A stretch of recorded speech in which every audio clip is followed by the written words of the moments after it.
নামমাত্র বৃষ্টিতেই হাঁটু জল, জলমগ্ন রাস্তাঘাট, পথে ঘাটে চূড়ান্ত নাকাল শহরবাসী।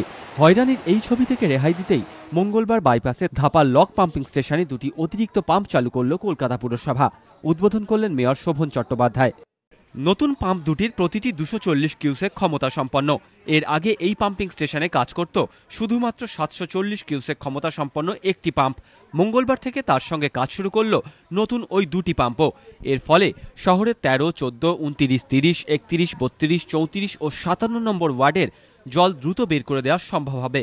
আর জল দাঁড়াবে না ওই সব জায়গায়, এমনটাই দাবি মেয়রের। ধাপা লক গেটে যে দুটো পাম্প অ্যারেঞ্জমেন্ট আজকে সাবমার্সিবল ইন্ট্রোডিউস করা হলো, এটা কয়েকদিন ধরে ট্রায়াল রান চলছিল।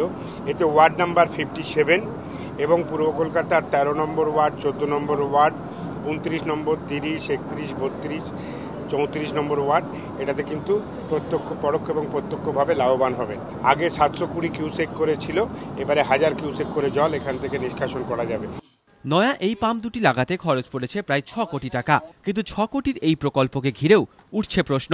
পাম্প দুটির মাধ্যমে জল বের করলে যেখানে ফেলা হবে, দীর্ঘদিন সংস্কারের অভাবে ধুঁকছে সেই ধাপার খাল, অথচ তার সংস্কারের ব্যাপারে কোনো উদ্যোগ নেই। এ ব্যাপারে পুরসভার তরফে সেচ দপ্তরের সঙ্গে কোনো আলোচনাও করা হয়নি।